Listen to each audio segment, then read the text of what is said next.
শিক্ষকদের ঘাটতি মেটানোর জন্য 3 টিচার পলিসি জেলায় রয়েছে। কোন জেলায়? আমাদের প্রিয় নদিয়া জেলায়।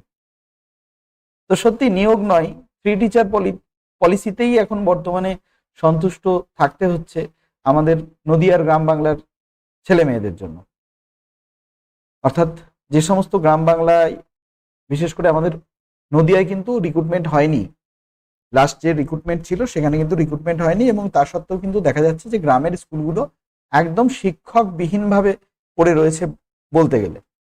যে নদিয়ার বহু স্কুল রয়েছে, বিশেষ করে তেহট্ট, নাকাশিপাড়া বা ওদিকে কালীগঞ্জ রয়েছে, ঠিক আছে, পলাশির সাইডটা, করিমপুরের সাইড। তো এই সমস্ত যে সমস্ত ভিলেজ অর্থাৎ গ্রাম কেন্দ্রিক যে সমস্ত স্কুলগুলো রয়েছে, সেই স্কুলগুলোতে কিন্তু মানে কি বলবো, শিক্ষক নেই বললেই চলে। একটি করেও শিক্ষক ছিল সেখানে, এবং সেখানে এখনকার বর্তমান যে ডিপিএসসি চেয়ারম্যান আছেন, উনি 2টো করে শিক্ষকের মিনিমাম ব্যবস্থাটা করেছিলেন, এবং তার তৎপরবর্তী সেই সমস্ত স্কুলগুলোতে অ্যাকচুয়ালি যেটা সাধারণত হয় যে গ্রামের স্কুলগুলোতে কিন্তু স্টুডেন্ট থাকে, শহরাঞ্চলে কিন্তু থাকে না। কিন্তু শহরাঞ্চলে শিক্ষকদের সংখ্যাটা বেশি থাকে, উদ্বৃত্ত থাকে, এবং একটা টোটাল অল ওয়েস্ট বেঙ্গলে সারপ্লাস টিচার বলে একটা মেথড এসেছিল, ঠিক আছে, এবং এটা অল ওয়েস্ট বেঙ্গল জুড়েই সারপ্লাস টিচারটা কিন্তু রয়েছে। এই সারপ্লাস টিচারদের বিভিন্ন স্কুলে পাঠানো হচ্ছিল।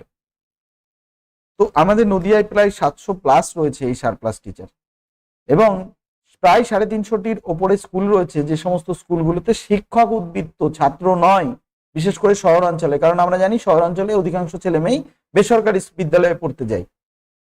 আবার ঠিক একই রকম ভাবে গ্রামের ছেলেমেয়েরাও বাধ্য হয়ে বেসরকারি বিদ্যালয়ে পড়তে যেতে বাধ্য হচ্ছে, মানে বাধ্য হয়ে যেতে হচ্ছে। কেন? কারণ শিক্ষক নেই, সরকারি স্কুলে ভালো পড়াশোনা হয় না। স্বাভাবিকভাবে শিক্ষক যদি না থাকে তাহলে পরে কি করে ভালো করে পড়াশোনা হবে? এবার শিক্ষকটা আসবে, যে স্টুডেন্ট রেশিওর কথা ছিল সেটা কিন্তু থাকছে না। এর জন্য নতুন রিক্রুটমেন্টের প্রয়োজন ছিল, কিন্তু দুঃখের বিষয় নতুন রিক্রুটমেন্ট তো দূরস্থ, সেই শহরাঞ্চলের যে সমস্ত টিচাররা রয়েছে তাদেরকেই গ্রামে পাঠানো হবে, এবং গ্রামে পাঠিয়ে 3 টিচার পলিসি নেওয়া হচ্ছে। যে সমস্ত বিদ্যালয়গুলিতে অলরেডি দুজন শিক্ষক বা শিক্ষিকা রয়েছেন, সেখানে একজন করে উদ্বৃত্ত শিক্ষক দেয়া হবে, এবং সেই সংখ্যাটা কিন্তু অনেকটাই।